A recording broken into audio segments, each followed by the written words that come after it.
जब से लॉकडाउन शुरू हुआ है तब से सबकी गतिविधियां सिमट कर घर के अंदर तक ही रह गई हैं। लिहाजा आजकल अपने इर्द गिर्द के माहौल पर नज़र डालना ही हमारे लिए फिल्म देखने के समान मनोरंजक हो गया है। इतने सालों में आसपास की बिल्डिंगों के अंदर चलने वाली गतिविधियों पर कभी भूल कर भी नज़र डालने की कोशिश नहीं करी थी, क्योंकि लोगों की खिड़कियों पर हमेशा पर्दे पड़े रहते थे और इन चिलमनों के अंदर देखने वाली दिव्य दृष्टि हमारे पास है नहीं। खैर, जो पहले नहीं किया या हुआ वो बहुत कुछ इन दिनों हो रहा है। तो एक दिन जब यूं ही अपने सामने वाली बिल्डिंग पर नज़र दौड़ाई तो चौंक गए। आंखें मल कर दोबारा देखा, तब भी वैसा ही दृश्य नजर आया। दरअसल लगभग सभी फ्लैट की खिड़कियों पर से पर्दे हटे हुए थे। समझ में नहीं आया ये हुआ कैसे। फिर दिमाग दौड़ाया तो समझ में आया कि आजकल तो सबके मुंह पर कुत्तों जैसे जो मास्क लग गए हैं, इसलिए खिड़कियों को पर्दों रूपी मास्क से आज़ाद कर दिया गया है। आखिर कोई तो चैन की सांस ले यार। खैर, अच्छा है, इस बहाने से लोगों को विटामिन ई भरपूर मिल रहा है और हमें सास बहू वाले सीरियलों की कमी महसूस नहीं हो रही है, क्योंकि खुले पर्दों के अंदर झांकने की जो पैदाइशी प्रवृत्ति है उसके चलते हमने अपने बेटे की दूरबीन लेकर दूसरों के गरेबान में झांकना शुरू कर दिया और बड़े ही मज़ेदार दृश्य देखने को मिलने लगे। एक घर में काफ़ी तंदुरुस्त पति और पत्नी बार बार हाथों से अपने पैर छूने की कोशिश कर रहे थे, मगर दोनों के पेट आड़े आ रहे थे।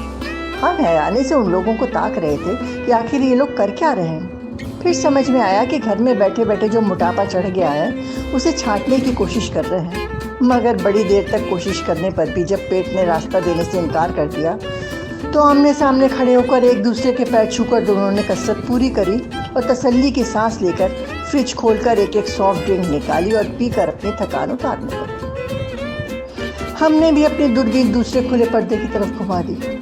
वहाँ तो घरेलू हिंसा का दृश्य चल रहा था।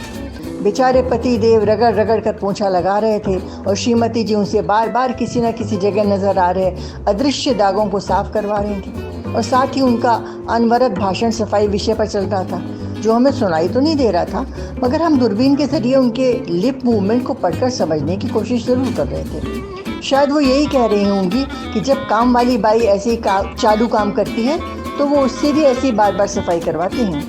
और अपना भाषण बंद करने के बाद श्रीमती जी कुर्सी पर बैठकर अपने नाखूनों को रगड़ने लगी और फिर रंगे नाखून वाली उंगली शायद उन्होंने अपने किचन की तरफ उठाते हुए पतिदेव को उधर जाने का आदेश दिया, क्योंकि पोंछे की बाल्टी उठाकर श्रीमान तुरंत वहाँ से 9-11 हो गए और हम भी तीसरे लाइव शो की तरफ मुखातिब हो गए, जहाँ हमारे मित्र साहनी साहब रहते हैं।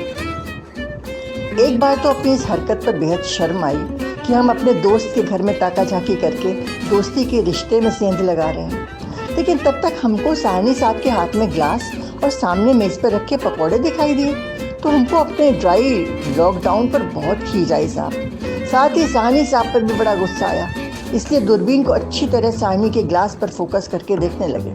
अरे, अकेला बैठकर गला तर कर रहा है, एक फ़ोन करके हमें भी बुला लेता तो क्या हो जाता। मगर फिर याद आया कि आजकल तो बाहर से कोई अंदर ना आ सके और अंदर से कोई बाहर ना जा सके वाली स्थिति है। हम कैसे जा सकते थे वहाँ। खैर, साहनी का नंबर लगाकर यह मालूम करना चाहा कि मेरा यार बोतल लाया कहाँ से है, हम भी फिर ले आएंगे वहीं से अपनी सुरा रानी को। 2 घंटियों के बाद साहनी की हेलो सुनाई पड़ी तो थोड़ी हैरानी हुई। इसके गले के नीचे तो 2 खूंट जाते ही इसकी आवाज़ में नशा खुलने लगता है, पर आज तो ये एकदम नॉर्मल आवाज़ में बोल रहा था। मैं इसी सोच में बात करना ही भूल गया, तब तक उधर से साहनी बोला, क्या बात है गुप्ता जी, कैसे याद किया। मैंने संभल कर जवाब दिया, बस अभी खाना बनाकर ज़रा फुर्सत में बैठा था तो सोचा आपके हालचाल भी ले लूँ। डिनर में क्या बनाया है आज आपने, हमने जल भुन कर पूछा, क्योंकि उनकी जासूसी कर रहे हैं ये बात तो उनको बता नहीं सकते हैं, इसलिए घुमा फिरा कर ही सच्चाई का पता लगाना पड़ेगा।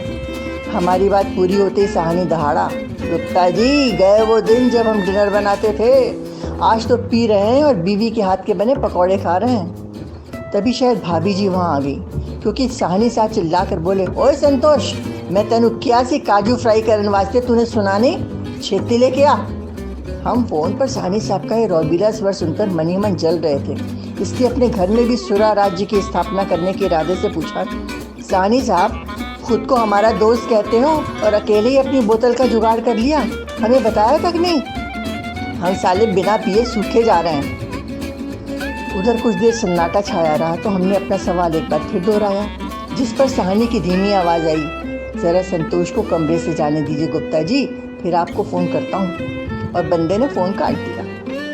मैंने सोचा चलो अब तो सोर्स ऑफ बोतल पता चल ही जाएगा, तो हम भी अभी जाकर ले आएंगे और फिर अपनी बीवी से पकौड़े तलवा कर दारू और चखने का मज़ा लेंगे। साहनी साहब के फ़ोन के इंतज़ार में अपने हाथ से अपना फ़ोन मेज़ पर भी नहीं रखा, क्योंकि वहाँ से उठाने में भी थोड़ा समय तो जाता ना। बोतल के सपने देखते हुए साहनी की कॉल का इंतज़ार कर रहे थे, तभी हमारी तकदीर के दरवाजे की घंटी बजी, यानी फ़ोन बजा। और हमने पूरा दम लगाकर कहा, बताइए साहनी साहब, जल्दी से शॉप का नाम बताइए। साहनी साहब हमारी बेताबी पर हंसते हुए बोले, घबराओ ना गुप्ता जी, आपने कहीं जाना नहीं पड़ेगा, सारा इंतजाम घर में ही हो जाएगा। फिर एक लंबा पॉज देकर बोला, दरअसल बात यह है कि 3 हफ्तों से बीवी की चिक चिक सुनकर पक गया था साला, ऊपर से घर का सारा काम, तो मैंने इससे बचने का तरीका ईजाद किया है।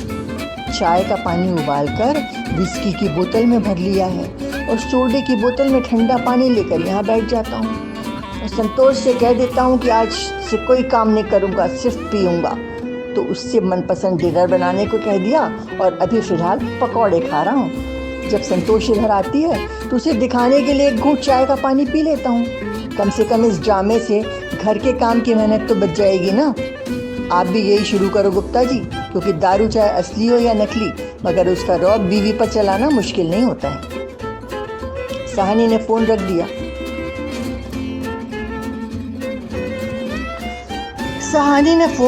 और हम सोच रहे हैं कि वैसे सौदा बुरा नहीं है, 2-4 कड़वे घूंट पीकर अगर खाना बनाने की मेहनत से बच सकते हैं तो ये ड्रामा हम भी शुरू कर देंगे। तभी हमारे फ़ोन की घंटी फिर से बजी। इस बार फ़ोन हमारे परम बेवड़े मित्र अग्निहोत्री का था। अरे गुप्ता, टीवी पर न्यूज़ देखी? हमारे इनकार करने पर उसने जो खबर दी, उससे तो हमारे पूरे शरीर के तार झनझना उठे। यार जल्दी से जाकर अपना स्टॉक ले आओ, सरकार ने 2 घंटे के लिए वाइन शॉप्स खोलने का ऑर्डर दे दिया है। मैं तो 2 कार्टन ले आया हूँ। ये खबर तो ऐसी थी कि जी चाहा फ़ौरन अग्निहोत्री के घर जाकर उसको दारू पीने में कंपनी देनी शुरू कर दी। लेकिन पहले फ़ोन करके साहनी को तो बताएं कि चाय के पानी वाली नकली को नाली में बहाकर असली को घर लाकर जश्न शुरू कर दे यार।